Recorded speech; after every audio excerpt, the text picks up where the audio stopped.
with ease. So again, go to www.behindenemylinesradio.us and you click on the Sanebox ad and you'll be given an exclusive offer you won't find anywhere else.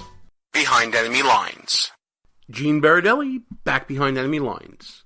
We've got a few minutes left here in the show. We're going to make our last check-in now on the special election happening in Pennsylvania in the 18th Congressional District. The numbers are bouncing up and down again.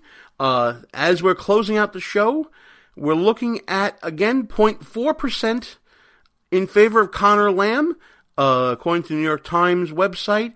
847 votes separating them, with 99% of the precincts fully reporting in.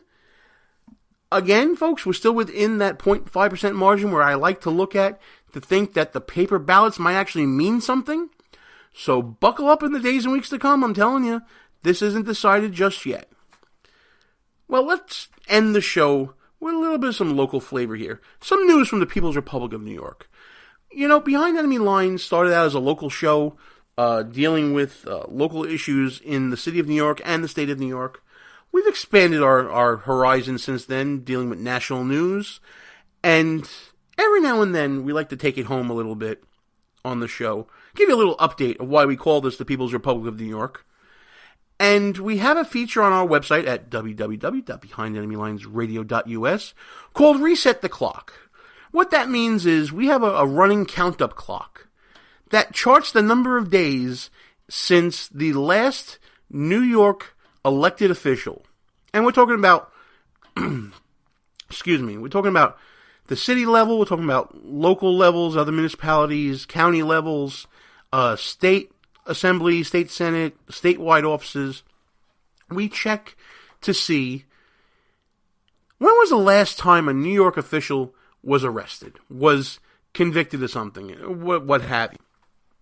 And this past week, we had to reset the clock again because news broke that Mayor of Mount Vernon, New York, Richard Thomas, was accused of stealing over $12,000 from his campaign committee for his personal use and diverted more than $45,000 from his inaugural committee also for his personal use.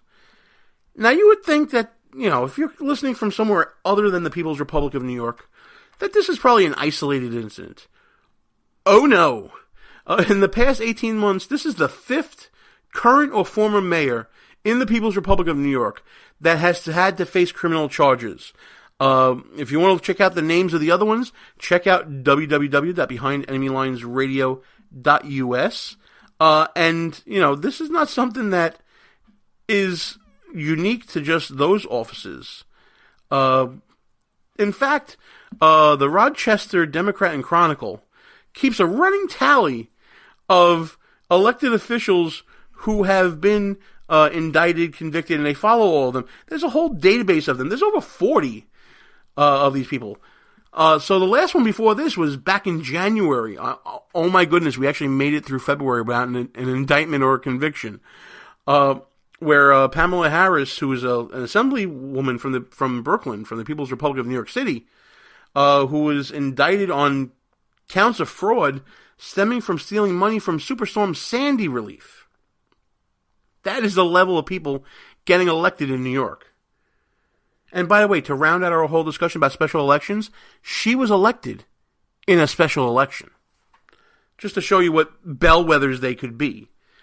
But also news coming down this week that the right-hand man of Governor Andrew Cuomo, his name is Joseph Percoco, he was with Andrew Cuomo, part of his inner circle. He, too, was indicted back in 2016, I want to say, like in the fall of 2016. He, too, was also indicted on corruption charges, and he, this week, was found guilty. Guilty, guilty of corruption charges stemming from work he did in the administration. So, listen, when I say we have a problem here and that New York is the capital of corruption, boy, oh boy, do we mean it. Now, again, will this have any bearing on anything here in the People's Republic of New York? Probably not. Because, as I've said on past shows, the New York GOP is not exactly a powerhouse. I'm still waiting to see who our statewide candidates are, and we're in the middle of March. Come on, guys, get your acts together here. But back to Percoco for a second. The charges against him was pretty damning. It had to do with furnishing billions of dollars in state funds to developers from Buffalo to Albany. Charges stem from two overlapping criminal schemes involving bribery, corruption, and fraud in the award of hundreds of millions of dollars in state contracts.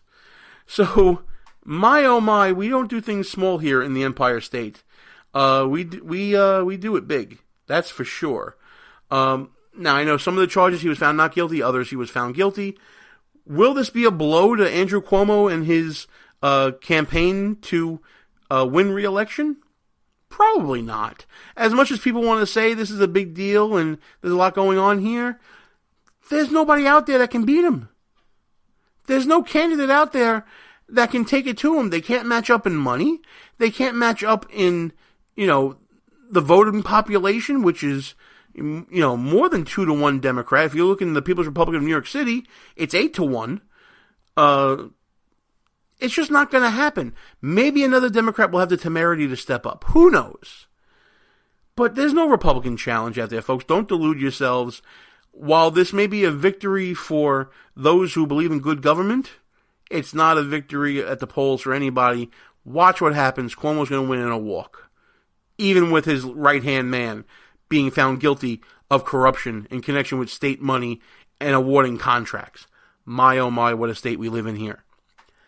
Time for final thoughts. It's time to wrap up the show. One last final thought from me. Happy birthday, Russell Gallo. Russell turns the big 4-0 this week. Couldn't have him on the show, but I just wanted to say, brother, it's been fun doing the show with you. It's been so much fun doing the show. It kept me going more than you know. Not only during my recent trials and tribulations, but also had me looking forward to week by week, trudging through life, when we used to meet up in the headquarters in Brooklyn to do the show, or we get together, at the Sepulveda Studios, as we used to call it, to do the show. And, I hope the first 40 years were kind to you. Hope the next 40 are just as kind. Happy birthday to my best friend. And God bless you, brother. Just happy birthday, my friend. Many more to come. And with that, it's time to shut this sucker down. More fun next week. We'll check back in with the Pennsylvania special election, see where we stand then. I'm sure the news cycle is going to be just as wild and woolly as it was before. But until then, folks, let's shut this sucker down. Gene Baradelli, Behind Enemy Lines, from the People's Republic of New York. We are out of here. Good night, folks. Our position has been compromised. It's time to roll out. Report for debriefing at www.behindenemylinesradio.us and look for regular communications via Facebook and Twitter at BEL_radio. You are the resistance. Behind Enemy Lines. A rock radio production. Copyright 2016. Back in 7 days. Out.